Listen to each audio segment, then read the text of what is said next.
Let's just gonna start recording. So my name is Michelle Kawamoto Perry. I'm the founder of the Forward Project, which is a Los Angeles-based leadership development consultancy.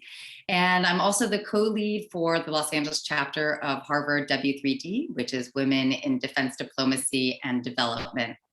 And I also want to introduce my co-producer here, Litsi Kurishinkal, who created the invitation. She managed the registrations as well, and is really helping to run the technical side of today's event. So Litsi, thank you so much.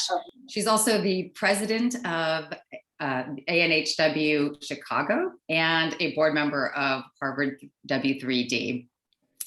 And also I wanted to thank Theo Skiadas, the president of W3D, who's here, and Vivian Wu, the outreach director for ANHW as well. So thank you both for being here. And of course, all of our presenting partners, Harvard Kennedy School, Women's Network, the Alumni Network of Harvard Women, and also Chicago, I should say, specifically, and also Harvard W3D. So we have quite the noteworthy panel here today. So I'd like to introduce our distinguished panelists. So first, Farzana Nayani. She is recognized diversity, equity, and inclusion panelist, business and strategy coach, and international keynote speaker. She's also worked with Fortune 500 corporations, public agencies, higher education institutions, school districts, and nonprofit organizations as a consultant and trainer on diversity and inclusion, intercultural communication, supplier diversity, and employee engagement. Farzana's advisory work with employee resource groups, small business advocacy, and entrepreneurship and racial equity and inclusion has taken her to engagements across North America, from the White House to Silicon Valley. And her expertise has been featured in media outlets such as the Wall Street Journal, Forbes, Diversity Inc., Parents Magazine, NPR, The Washington Post, Mary Claire, and the LA Times. She's also the author of the book, Raising Multiracial Children, Tools for Nurturing Identity in a Racialized World. So welcome, Farzana. Also, we have Linda Rossetti. She is a Harvard MBA and expert on transition and its impact on individuals and organizations. Linda is the managing director of the Transition Institute, Inc. Her commitment to this work is rooted in extensive research, decades of executive leadership roles, and her own unexpected personal experience with transition. She focuses on establishing a new context for transition and introducing tools and techniques to navigate transition successfully. She's also a keynote speaker and the author of the book, Women and Transition, Reinventing Work and Life. Previously, Linda served as Executive Vice President of Human Resources and Administration at Iron Mountain, which is a Fortune 500 company that had 21,000 employees in 37 countries during her tenure. Next, we have Tania Del Rio. She is the executive director of YWCA in Cambridge, Massachusetts, where the mission is to empower women and eliminate racism. Previously, Tania was the executive director of the Mayor's Office of Women's Advancement, where she focused on promoting gender equity by empowering women and removing systemic barriers to their advancement. Her three priority areas were economic equity, safety, and representation. And she previously worked with the Ministry of Foreign Affairs of Mexico on using data to identify barriers for female diplomats in the Foreign Service. Her research was presented with the Outstanding Policy Analysis Exercise and the Jane Mansbridge Researcher Awards for research on women and gender at the Harvard Kennedy School. Earlier in her career, Tania was the head of the Protection and Community Affairs Department at the Consulate of Mexico in Boston. And in that role, she worked to protect the rights of immigrants in New England and collaborated with community leaders to amplify their advocacy efforts. And finally, we have MaryRose Mazzola. I decided to do it in the Italian way. She currently serves as senior advisor to Boston City Councilor Michelle Wu's mayoral campaign. As senior advisor, she creates policy proposals focused on equity, particularly for women and girls in Boston, and helps lead the team's fundraising, communications, and political outreach efforts. MaryRose also served as chief of staff to Massachusetts State Senator Barry Feingold And in this role, she helped author and pass vote by mail registration in response to the COVID-19 pandemic, drafted natural gas safety legislation following the 2018 Columbia gas explosion, and advised the senator on state budget. From 2016 to 2018, she also served as the executive director of the Boston Women's Workforce Council, a public and private partnership between the city of Boston, Boston University, and more than 250 companies in the greater Boston area dedicated to closing the gender pay gap. MaryRose received her master in public policy degree from Harvard University Kennedy School of Government in 2015, and she has also guest lectured on sexual assault and Title IX at Harvard Law School and Northeastern University School of Law. So welcome all of our panelists, Farzana, Linda, Tania, and MaryRose. So thank you for joining again today. So we're going to start quickly by launching a little poll here.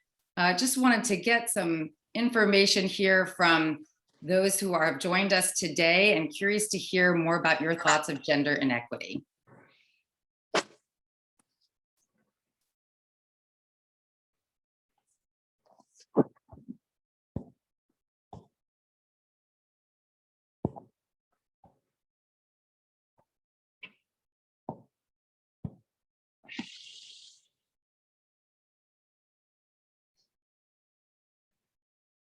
Okay, I think we have half the people already. Getting close.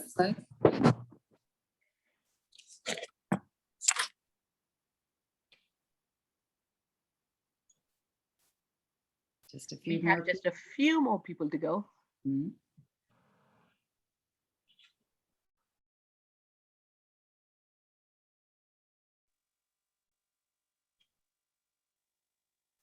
There are 4 more people. If you want to quickly, participate in the poll, we'll have it for like a few more seconds.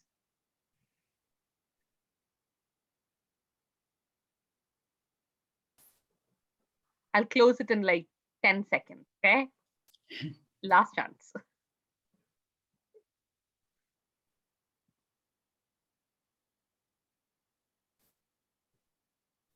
Okay, so yes, not surprising, right? 90% feel like it certainly exists, right? And when you look at sort of what types, right? Wage inequity, obviously gender stereotypes are also very big ones in here. Women being promoted less than men, of course, and negotiating for benefits lesser than their worth. Not surprisingly, nobody said none. So, okay, let's see, we can go ahead and stop sharing. And I also wanted to mention that this is part of our work-life balance and integration series. So we also do have another event coming up next week. Theo will actually be on the panel next week, as well as we talk about public policy with regards to gender inequity. All right, let's see, can we go ahead and close? Let's see, we'll go ahead and close the poll. Oh, so I thought it's closed. As we can see, certainly gender inequity has long been an issue in the workplace. And as the National Women's Law Center reported, women are still only earning about 82 cents for every dollar that's earned by men. And there's an even wider gap when we talk about Black women making 63 cents and Latinas making 55 cents for every dollar earned by white men. And while we've made some progress over the last 5 years, women still only occupied 38% manager level positions and 21% of C-level suite positions, so C-suite positions. So we still have a long way to go. And of course, the pandemic has really compounded gender inequity issues, with women losing over 5 million jobs, nearly 1 million more than men, 2.4 million, could be more now, women exiting the workforce since last February compared to 1.8 million men. And also, according to the Bureau of Labor Statistics, in January alone, 275,000 women left the workforce compared to 71,000 men. 1 in 4 women are considering downshifting their careers or leaving the workforce completely. And female workforce participation has already dropped to 57%, right? So that's the lowest level since 1988. So clearly, this has taken quite a toll on women. And in fact, there was a Dr. C. Nicole Mason president and CEO of the Institute of Women's Policy Research, has called this period of time the first ever she session, right? As in fact, so many women are leaving. So given that that's where we come from and what we see today, I'd like to go ahead and ask the panelists, if you could please talk a little bit more about why the issue of gender equity is important to you in particular, and if you could provide an example of gender equity challenge maybe that you may have faced in the workplace. So we'll go ahead and start with Linda, if you'd like. Oh, Linda, you're on mute. Thank you. Welcome, everyone. It's so nice to see you. Happy first day of spring. I think it is officially, right? This is a really interesting topic. I can't thank you all enough for hosting this conversation. I look forward to hearing from everyone. But, you know, gender inequity, when I think about it, has been the through line of my career, right? I mean, I graduated, you know, you just said that we are now back to 1988 in terms of female workforce participation. I entered Harvard Business School in 1989, right? So it's back to, you know, and so it's been a through line. And I have to say, when I began, and for most of my career up until this point, I thought equality meant access. And now I'm convinced that equality means power. And we've done something about access. We've gained access on a lot of fronts, but we've done very little in terms of changing the power structure. And that means so many people are invisible. And we can look at that along gender lines. We can look at it around racial, ethnic lines, and so many different lines, right? And it touches my work in very different ways, right? Right now, I run an institute that is involved in transitions, right? Because I don't think we have a lot of vocabulary about transitions in our society, right? Most of us think it's about an event, like we lost a job or we need to re-enter the workforce. But transitions are really about our voices and our willingness to, or belief that we can, that our voices are valued and we can put them into the conversation. I think that has a lot to do with equity. You know, are we safe in environments where we participate? And the other side of it, though, I think is the workplace. And I did have the great good fortune of running HR and administration for a large global company. And we tried to do a lot of things in terms of equity, you know, and I know we'll get to this later, but, you know, one of the programs we did is we said, you know, okay, we want to get women leading groups everywhere. And so we tried to measure people in terms of their ability to get women ready to take on the next assignment. And we put it in their paychecks, and we fired people who didn't kind of play along with those values. And I will just say that in reading that into the record, it's really hard to do. And it kind of goes back to this notion of, I think that we thought for a long time this is about access, when in fact, I think it's about power. And changing that power dynamic is not a flash in the pan, whoop, here's the answer, we're all of a sudden on the other side. It's many layered, a lot of access, you know, a lot of attention to many things. And it's really also being able to hold people accountable. And when they don't follow the rules, that they are removed from whatever they're doing. And anyway, that's probably more than you wanted to hear, but Michelle, I look forward to talking more about this. Absolutely. Thank you so much, Linda. And I think that point about power is really it's quite poignant, because I think that is in fact what a lot of us actually feel and know, because there's also a feeling of disempowerment almost when, you know, we aren't in the position to sort of control our destiny in that way. So thank you. I think that's a great point. Tania, what about you? Sure. Thank you, Michelle. So I guess to answer your question about workplace challenges that I've, you know, experienced, I would first talk about the conversation around gender justice not being in the same, as developed or in the same place in different parts of the world, right? So discussing these issues for me in the United States is much different than if I would be discussing them elsewhere. So I started my career as a member of the Mexican Foreign Service, and you know, the level of conversation, or the points that Linda, for example, was making, I just don't think the conversation is there yet in other settings. So for me, that's been the biggest challenge, because when I started, I was in an environment where things were normalized, right? So what I thought to be at 22 the normal office setting, because it was the only job that I'd been a part of. All the practices that I saw as normal today, I see as sexual harassment, like the things that happened to me, to all of my colleagues. They're not normal. And I had to go through that journey of saying, oh, when I'm not in that environment and look back on it, I say, wow, 100%. all of those things that I experienced were not normal. I thought they were, but they're not okay. And now I'm working to change them. But, at the individual level, bringing that awareness to myself was the first challenge.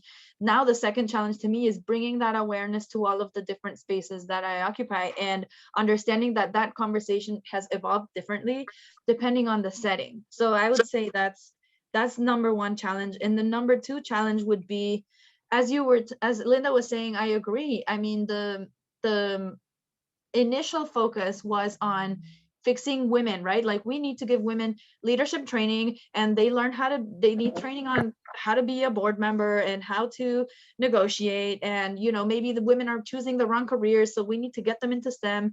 And that was the focus for a long time. And slowly but surely, we've now understood that no, it's a matter of power. The people who were designing the workplace before were people who were experiencing life in a certain structure, right? They were men who were in heterosexual relationships, had a wife at home, taking care of things for them. So that's how they designed the workplace.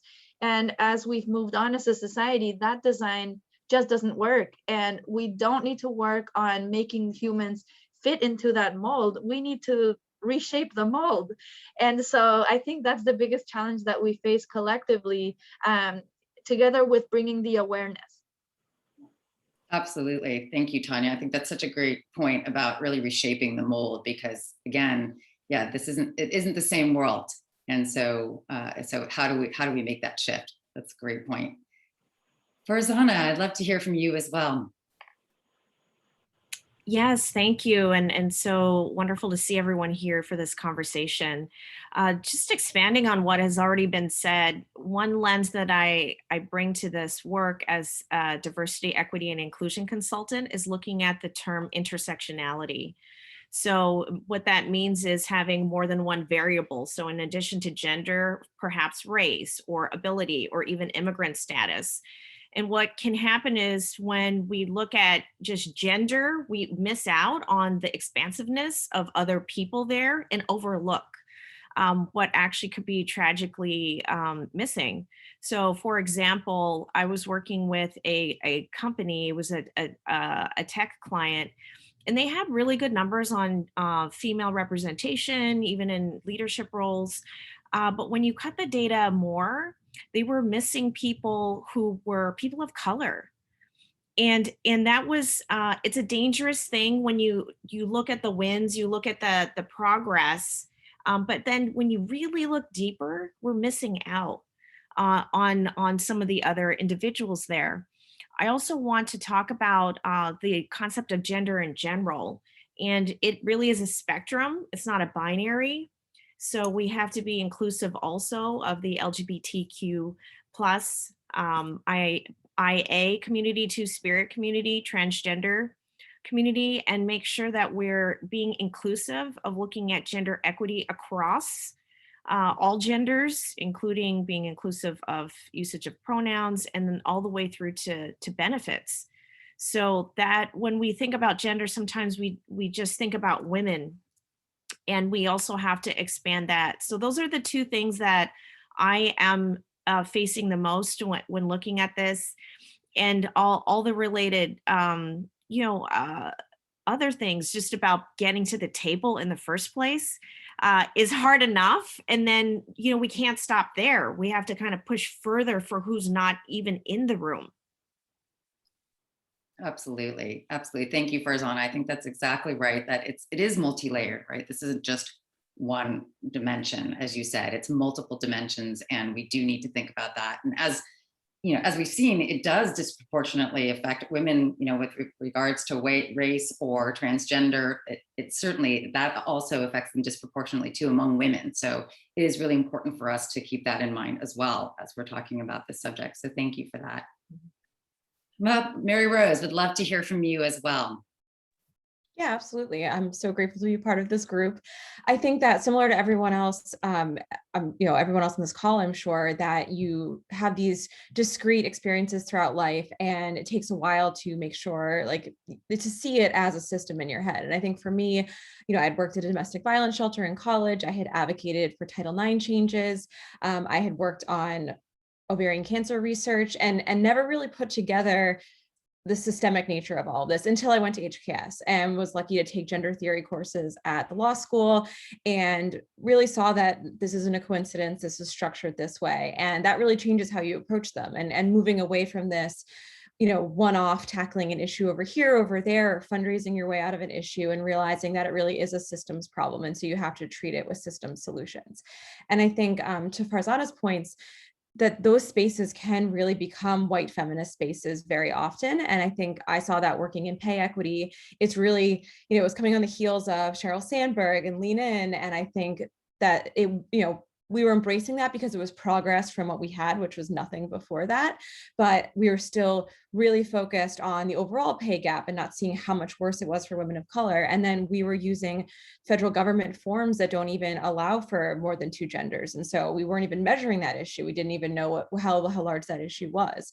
And I think something else I'd love to touch on during our conversation is kind of these like unintended consequences of policy changes when you're working in a system that wasn't built for these issues and didn't account for everyone. So an example of that is that my group was part of the coalition to pass the pay equity law in Massachusetts almost 5 years ago. And the Senate usually excludes themselves from those kinds of policies, but they actually said, let's put a good show on and say that we're going to like write ourselves into this law too. And so it applies to us. But because of that, people were grandfathered in with their prior pay. And so it basically, what it meant was everyone coming in has this ceiling, a floor and a ceiling for pay. And they tried to match that based on job description. But anyone who had worked in the building for a decade was still making much more money than that because they didn't want to decrease anyone's pay because of the law. And as you see more women and people of color come into the legislature, they're hiring more staff that are women and people of color. And it's almost creating and exacerbating a pay gap within the state house because of a law that we wrote and passed to try to fix that problem. And so I think kind of paying attention for when should we just start from scratch and realize the system isn't working and these marginal changes won't fix it. Absolutely. That goes back to that structure, again, the power that Linda talked about, and Tania also talked about it really being a completely different model, right? So I think all of you really, you touch on these issues that are just, they're much bigger issues, right? And so how do we find ways, which we'll get to in a little bit, on how do we approach this? How do we help solve for this? So next, I'd like to ask Linda and MaryRose a bit about, research. As we know, we saw this actually even in the poll that we just did, that research has shown that promotions for managerial and leadership positions, they tend, men tend to be judged based on their potential, whereas women tend to be judged more, evaluated on their past performance. So how do you see this issue really playing out, and what are your suggestions on how to overcome that? I'll go ahead and start with Linda. So this is such an interesting one, how do you get people promoted into the right roles, right? And I'm so struck on the conversation so far, right? I see the car going down the highway at 60 miles an hour, and we have to rebuild it while it's going, right? I mean, that's the thing. We can't kind of stop all industry, remake it and restart. It's as it moves, how do we do it? And, this issue of hiring and getting women into broader roles was one that I dealt with a lot. I ran a very large human resources organization for a Fortune 500 company. And, I think that ultimately there's 2 issues within it, right? There's the one of, are women raising their hands saying, hello, consider me for this job?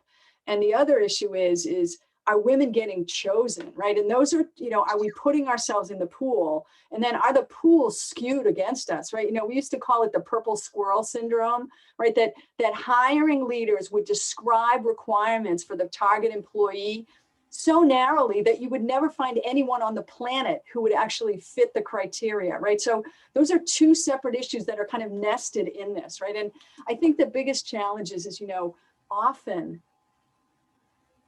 a narrow defined group of white men, not all white men, but a narrowly defined group of white men are given opportunities that say, okay, go run Asia for us. Even though they've never done anything like that in their career, somebody taps them to do an incredible reach, right? A career defining opportunity.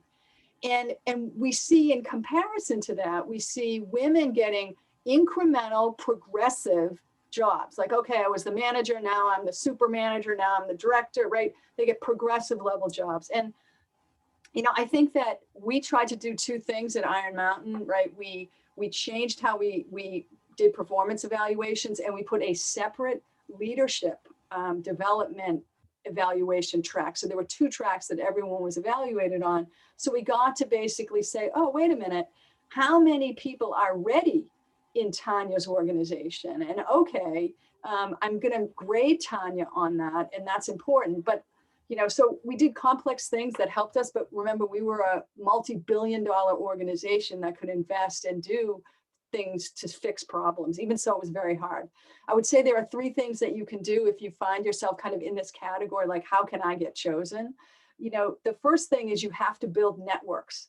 And when I say that, the building networks have to be both internal and external to your organization, right? I think it was MaryRose who said, you know, oh, I worked on this coalition, and then I worked on this coalition, and it sounds kind of de minimis just to hear her reference it, but those are substantially important in our career progression. And those are the things that are going to help us, what we call upwell, right? We're going to have you pull, you're going to jump levels, right? Because those networks, both internally and externally, get to know you, they can sponsor you, they know your profile and your capacity, and they help, right? They help, they're the number one thing. If you could do nothing more, I would say do that.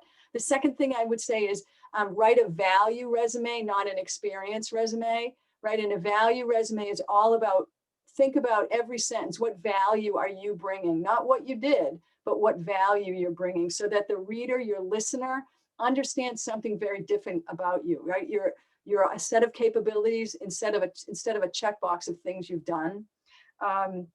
And I would, if you have the opportunity to work in an industry that is willing to make investments in people, and I say that because not every industry will do it, and certainly in some of the government and NGO kind of areas that we find ourselves in don't have the money to do it. But ask a lot of questions on the way in about how people are evaluated, particularly the person you're going to report to. How are they evaluated? Because how they're evaluated makes an awful lot of impact on what you're going to do, right? People all of the time, and I'm sorry, Michelle, I'm talking so long. People all the time call me up and say, oh, should I take this job? Should I take this job? I'm like, look, I can never make that decision for you. But what I can say is the only question I want to ask is, who are you working for and what is their next job? Because they have the opportunity to pull you into other places. And, you know, you really need to think in a different lens. Now that we know there's systemic bias everywhere we are. Okay, it's not good enough to just be great at the job. We need to be ready. And those are the kinds of things I would be thinking of, Michelle, in answering that question. Thank you, Linda. Appreciate that. MaryRose. Yeah, I mean, I've spent most of my career in politics and government, and you just have to watch the news to see how prevalent this issue is. You know, no matter how you felt about Mayor Pete, for example, there's a lot of commentary on how it'd be pretty impossible for a woman in that position to have made it that far in a presidential campaign with so little experience. And so I think, you know, it's not just true for candidates, it's also true for staff. And there's this idea, especially in the post-Obama era, of the wonderkin staffer, and they're almost exclusively white men. And women aren't really afforded that same idea of like, you know, you can skip these steps. And so I think from, you know, again, a systems perspective, two things are really helpful. One is joint candidate reviews, and HKS has actually implemented this. Iris Bennett did research on it. And so since 2013, it's how the Kennedy School has done their faculty promotions. And that's essentially, we're looking at a group all together. We're having regular time periods where people are up for promotions. And so the less that you individualize it and make it off of, oh, how do I feel about this person, where all the stereotypes come in, and make it more of, here's a slate of people who are ready, like Linda just said, and let's base it off of that. And that has good outcomes for men and women who are more qualified.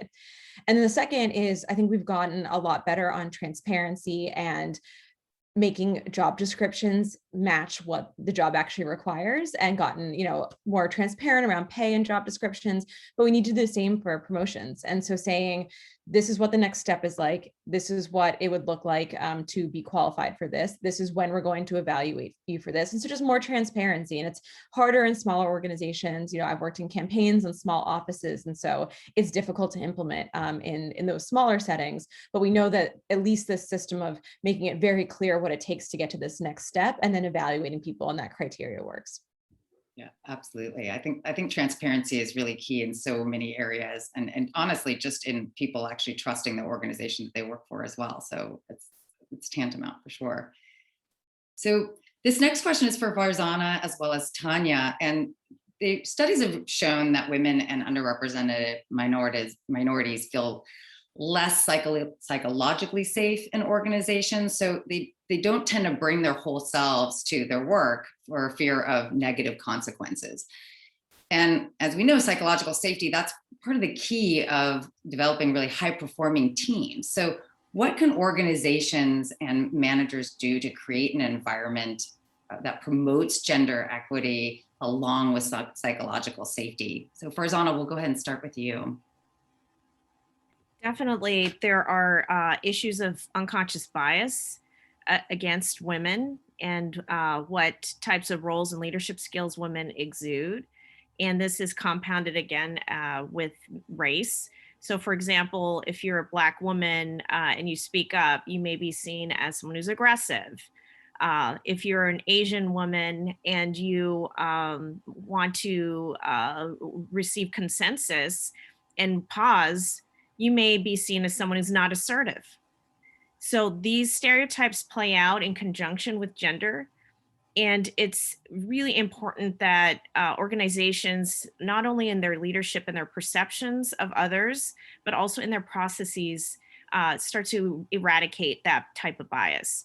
And you can do that by making sure that you have a range of people who may understand the different cultures. So as was mentioned earlier, when you have people of different backgrounds, they start to attract others because there's this trust and affinity built, and it expands your reach. Now that's a good thing, but the organizational culture has to be ready to receive people. If the organizational culture itself is toxic or not welcoming, then the chances of retaining that person are actually not going to be very high. Another issue at hand, which is present right now, and I just want to honor the lives lost in the recent tragedy in Atlanta, 8 people, including 6 Asian women, is that we're in a state of affairs right now globally where the movements for racial justice are quite traumatizing to BIPOC people, Black, Indigenous, and people of color, and organizations aren't pulling up to address that. So the workforce is having to, in a grassroots manner, assemble themselves and then address these issues from the ground up, rather than leaders taking the lead and creating space and also addressing these issues from a company perspective or organizational perspective or institutional perspective. I'm talking to higher educational institutions, I'm talking to nonprofit organizations, agencies, and companies. So it's everyone, right? School districts too. And what can happen is that you just don't feel seen. You just don't feel seen, heard, or welcomed. In addition to your day job, which again, you're trying to succeed at despite the bias, you're having to take on this other responsibility of the diversity, equity, and inclusion initiatives that should be something that are structured and led by the organization itself. So all of these things are the tax that people pay if they're an underrepresented group. You can see that with people trying to go for tenure who have a hard time to publish because they're quite simply put on a lot of equity and inclusion committees and their time is sucked up doing that. You see this in companies as well, where people are put on their equity committees as well. And those positions are unpaid. So a solution to that is to align performance indicators and measurement to these extra roles, to these extra, parts of the job that aren't in the job description. Making that transparent, employee resource group involvement should be something that, you know, really gets a bonus in some way.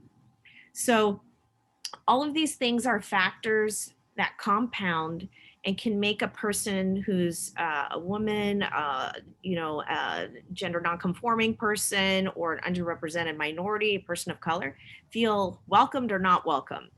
And we have a choice, not only in how we lead organizations, but also I encourage everyone here to think about a choice of where we choose to work.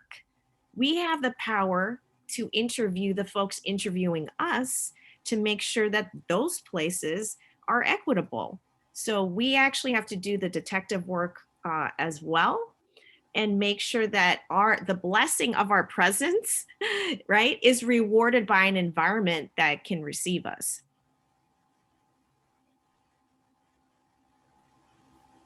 Love that. The blessing of our presence can be rewarded by that environment that's receiving us. I love that. Absolutely. Tania.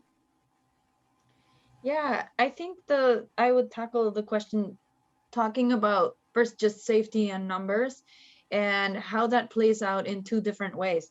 So the first way is to build that space for psychological safety that you were talking about. So if it's a large organization, for example, there might be pockets where there's one or, you know, two at best people of color kind of toiling away, trying to do their best in the job, but they feel like they're the only one. They feel like they're alone. So whether it be on them, as Farzana was saying, to form those networks, or with help from the organization through an employee resource group or you know, a similar structure where people that share an ethnicity or a race or even an affinity, or, you know, a different part of their identity that they want to gather around, they have a space that has the blessing, you know, of the organization for them to connect and to talk through these issues together during the workday. That's one way to create that psychological safety, and safety in numbers too, because as Farzana was saying, a lot of times there are issues that need to be addressed in the organizational culture that may be creating harm for a specific group. And so if one individual tries to address that by themselves or talk about it, yes, the stereotypes will come into play and they'll be labeled, but also they'll be less effective, right? So as an example, I'm a Black woman. I want to raise an issue that's been happening to me. I'll be labeled as aggressive and I won't be listened to. And the next time I do it, I'll be marginalized. And sometimes there will even be heavier, you know, consequences, because you'll be labeled then as problematic and you won't be promoted and you might even be fired. Who knows? And so when there's safety in the numbers, when an issue is being raised by a group, it's, well, number one, more likely to be heard. Number two, it's much more difficult to exercise retaliation onto people, because they're, you know, this is now a group of collective that is raising an issue, and then it will be addressed more easily. So that's one way I think safety in number plays out towards a solution to some of these things. Obviously, it still places the burden on the people who are being harmed. But a lot of people have the time and the space and the capacity for doing that emotional labor. And so if that space exists, it's wonderful. And then from the HR perspective, you want people to have critical mass so that they're not tokenized. So as I was saying, there will be pockets of departments or of places in an organization where you just have the one person. You don't want that. You don't want people to feel tokenized or to be tokenized, because then there's that feeling of, oh, I'm representing my whole group, right? I can't screw up because I'm representing my whole group. Whatever I do, well, good, but any little mistake I make, it feels extra heavy because you're not representing yourself, you're representing a whole group. Her name is escaping me, but there's a Harvard researcher who is wonderful. Her name is escaping me, but she talks a lot about how critical mass plays out in also other people's perceptions. So if you have one woman in a group of men, the men see her as representing all women. if you have to, then you have that comparison of like, oh yeah, some women are this, some women are that. But once you reach 20 to 25% of critical mass of that minority, whatever it may be in a group, then they get to be seen as the individuals that everybody else gets to be. It's not people. I'm going to come up with the name in a minute. But anyway, so then they get the luxury that everybody in the majority gets of being seen as Tania Del Rio, Elizabeth Haynes, Orlando Toledo. Like, you get to be seen as yourself as an individual contributor. So you, if you're part of an organization and you see someone who, it may not be on purpose that they're just the one, like that's just how things have played out because we haven't debiased our systems. But if you see that that's happening, it's good to try to bring more of a critical mass of the group in the minority to help people thrive in the workplace. Absolutely. Yep. Thank you, Tania. And Theo mentioned that maybe it was Pippa Norris. Is that who it is? No, somebody else. Okay. I'm gonna look for the name Okay, perfect. And I really think, Tania, what you said also speaks to what Farzana said, right? There's this tendency then all of a sudden to focus on those people, and then you make them, again, if you're saying, oh, well, we'll have you be the person who heads up our diversity, equity, and inclusion efforts or something. And again, it takes away from them also doing their work, right? So you really are putting this sort of undue pressure, if you will, on them as well. So I think that's an excellent point. And I wanted to go ahead and open it up also to questions. Thank you so much to our panelists for these excellent suggestions and advice and these insights. And so if anyone has any questions of the panelists, we invite you to either put in the chat, or if you feel comfortable, you can take yourself off mute and feel free to ask a question as well.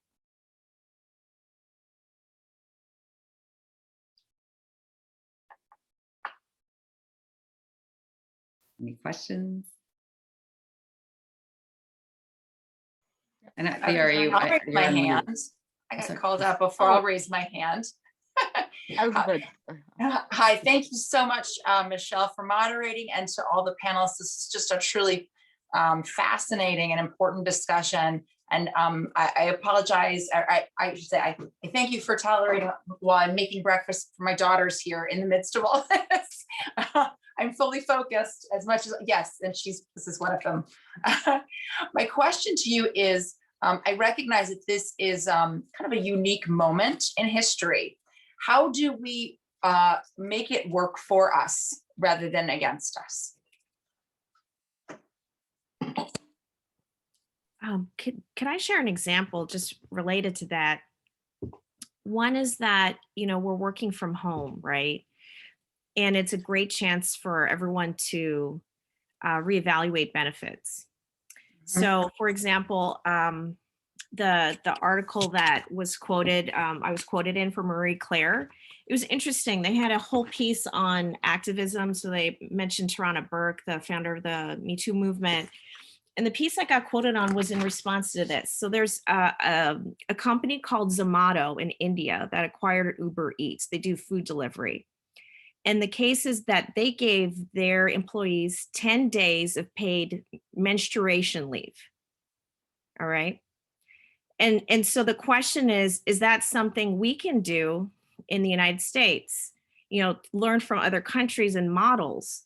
And why that's so important is because when you're at home, you can take care of health issues, or you can take care, and this is what I said, of miscarriages, right? You can take care of hormone replacement therapy for people going through transition. And if that type of acceptability can be built into our processes as employers and institutions and organizations, we will see more people rise who normally wouldn't because of these barriers, right? And it's so key, and employee research groups can do some of that awareness raising. So what Tania mentioned earlier around the affinity and employee research group gathering of people is key. If we look at, what was being said around childcare, like how all of those things have affected productivity or taken us out of the workforce. We need to use this moment in time to examine these factors, these variables that we couldn't isolate before, that we are forced to now reckon with. Like, why has this taken such a toll on women? And look at what is going on here. So I think that there's a lot of rich data, and I anticipate, and I would love to hear from others about this. I would anticipate that companies are going to change their benefits and the structure of how they work, just because they've seen how efficiently it can work or how damaging it can be depending on who's on what side of it. I would just want to echo the childcare piece of that. I know that's something that Tania is very passionate about. We've worked on together as well. But my boss, Counselor Wu, just released a childcare plan that would basically create universal pre-kindergarten across Boston. And I think we've seen throughout COVID that whatever semblance of equality we had before crumbles really quickly when structures fall apart, and when now that kids aren't in schools, women have completely experience the full 100% of that leaving the workforce due to that. And so I think it's an opportunity to re-envision how we think about childcare and seeing it as a public good, the same way that we used to not think of education as a public good. And why not start thinking about it now? And part of that has to be valuing the people who are largely women and largely immigrant women and women of color who provide that care and education, and professionalizing that and paying them how they're owed as well. And so I'll share the plan that my boss created in case anyone wants to check it out. Hi. We were very excited to organize this work-life integration series as a part of Women's History Month. Especially gender inequity has been a very important part of it. So my question is this, we talk about work-life integration, but US is one of the fewest, countries that do not have maternity leave, or, we don't have a national policy on work-life integration where childcare or many other issues that are so central, cardinal to a woman's life, it's not integrated. We always have to choose, right? Career or family or caregiving and so on. So do you foresee the country adopting a national policy on work-life integration, or is it still a myth that we may aspire for? I mean, I hope so. I think that the work starts with what MaryRose was talking about. Cities, local governments trying out the models and convincing, to be honest, the rest of policymakers at the state level and the federal level to adopt what has worked in cities. So that's why what's happened in Boston and in other places at the local level is exciting to me, because that conversation is starting to get going, and it's good. I was reading literally last night about the new woman who is heading the Women's Bureau at the Department of Labor as part of the Biden administration, talking about how paid leave, she's a lady who's been working on paid leave her entire life. And when the first, version of it, the FMLA passed, she realized that it didn't include her own family because she's part of a same-sex couple. And so she's bringing that lens into policymaking from the beginning this time and saying, we're going to do this, but we're going to do it right for everyone when we get it done, so that we don't have to come back at it with the unintended consequences that MaryRose referenced earlier before, that happen when policy is made with not all the right people in the room. So I'm hopeful.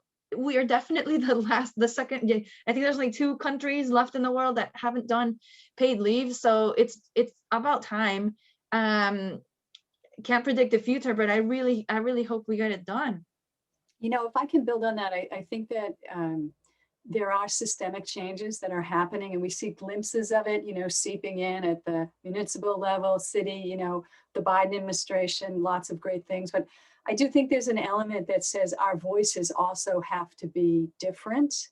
A lot of us in the conversation so far today have referenced visibility or invisibility of women a lot. And I think that we are past the time where we can be invisible, right? So that is, finding safe environments, and in those environments using our voices. And as much as the institutions will change, we've got to, I mean, I think it's a two-sided equation. It isn't just, okay, well, it looks like they're changing now, we can just march on.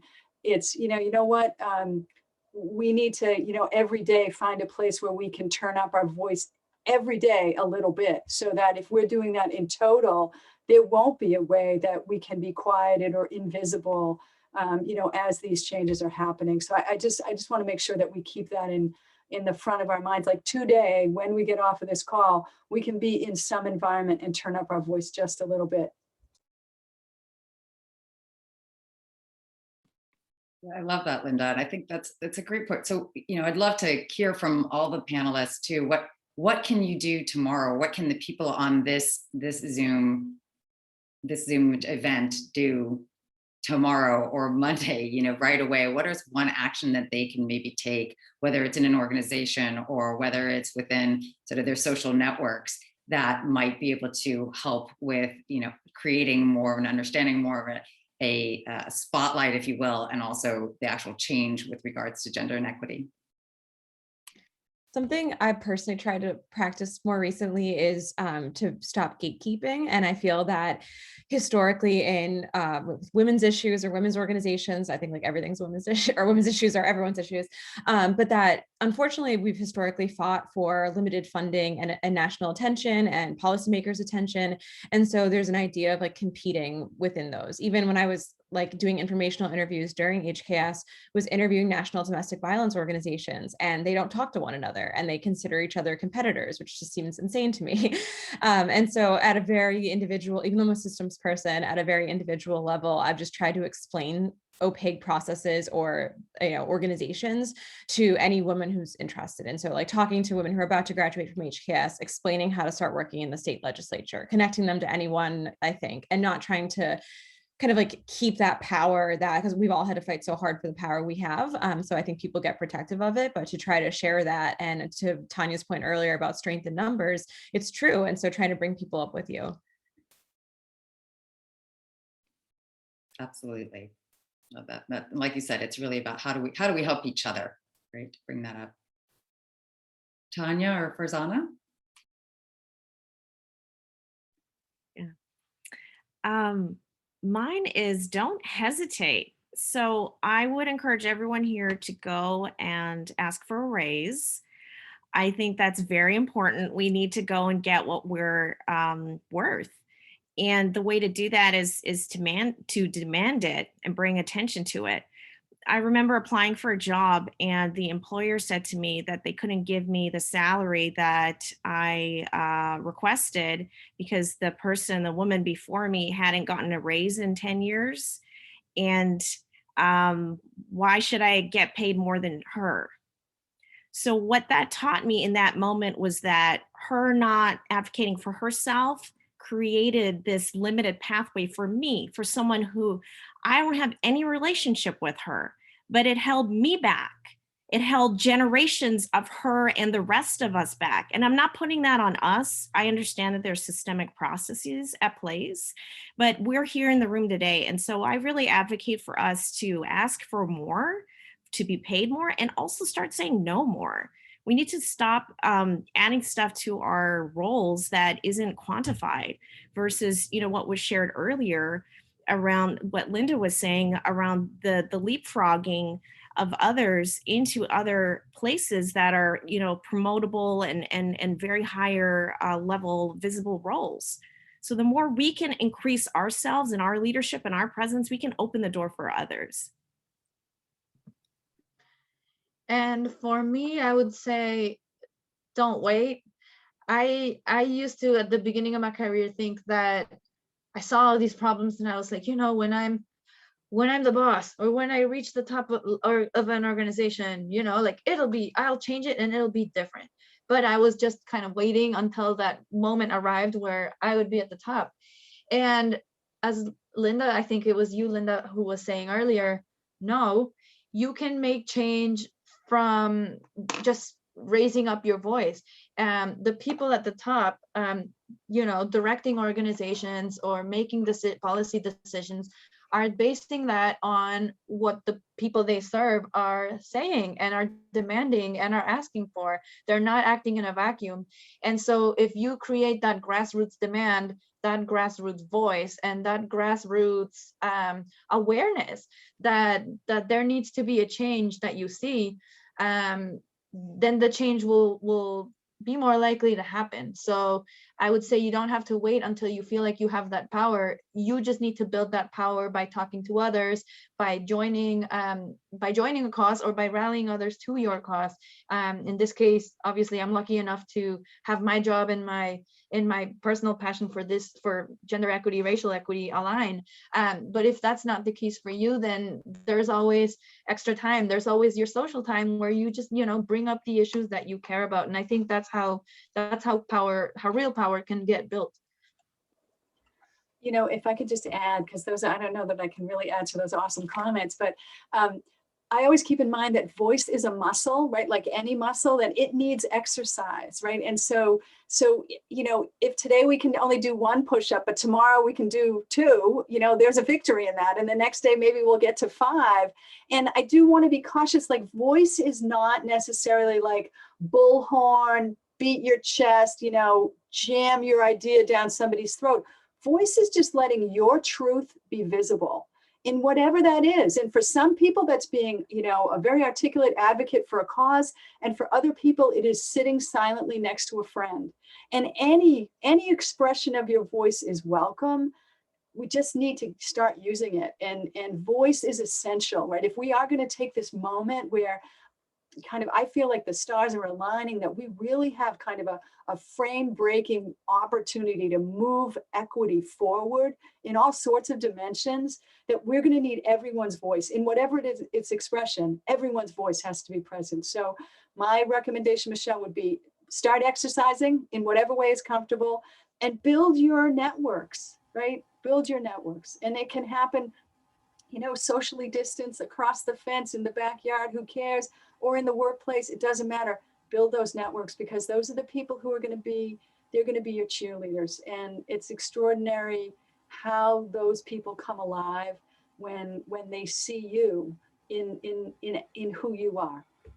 Absolutely. Thank you all very much. And I do want to be mindful of time. We are at time. We have a couple people who do have their hands raised and would like to ask questions. So if the panelists have a few more minutes and can stay on to answer those questions, yes. Okay, fantastic. That would be great. Thank you very much. Again, I just wanted to be mindful because I know we are at the hour. So Amy, if you'd like to go ahead, I know you had your hand raised. Hi, everyone. Thank you so much for this rich exchange and this excellent brain food. So as a proud alum of the Kennedy School, I just have to remind all of us that these human processes are not rational, right? And so I think this is also a key part of the Build the Network, like creating safe spaces where we can do what we must do in order to engage with the efficiency demanding structures, right? And being evidence-based, et cetera. It's all important in the policy space. I just want to continue to say, there's a lot of irrational stuff going on informing the policies, and for us to just be mindful and hold each other well as we navigate these spaces. So thank you so much, and good luck to us. Thank you, Amy. Hannah. Likewise, I wanted to say, let's not be part of the problem. And what I see in my field is particularly in either nonprofit spaces or in caring professions like counseling, even if they're for-profit, women who are judging and criticizing other women who say, I'm worth this, pay me this much. I want, there is this judgment that because we're all nurses or because we're all counselors, you don't really love your patients if you're asking for more. And I mostly get that from other women, not from men. And so we need to make sure that we're not telling people explicitly or implicitly that it's inelegant or improper somehow to demand the same payment for your valuable expertise, even in a caring profession, that any man would feel entitled to and would get. Absolutely. And I know Nerman as well had put in some comments about that and what she'd actually accomplished as well with regards to that pay equity. So thank you very much. And thank you all so much for joining. Thank you to the panelists for all of your excellent insights and advice. We really appreciate it. Thank you for being here today. And I hope that everyone, if you have an opportunity, reach out to the panelists on LinkedIn and reach out to us. We're happy to be here and help answer additional questions that you might have. And I hope you all have a fantastic day. Thank you for joining. And just a reminder, there is another event next week, same time, which will feature some fantastic people who are in office as well as running for office. And we would love to see you there as well, talking more about public policy with regards to gender inequity. Yeah, So thank you all for hopefully joining we'll us. see you all. Thank you so much. We'll see you all for the next Work-Life Integration series, part 3. Thank you. Thank you.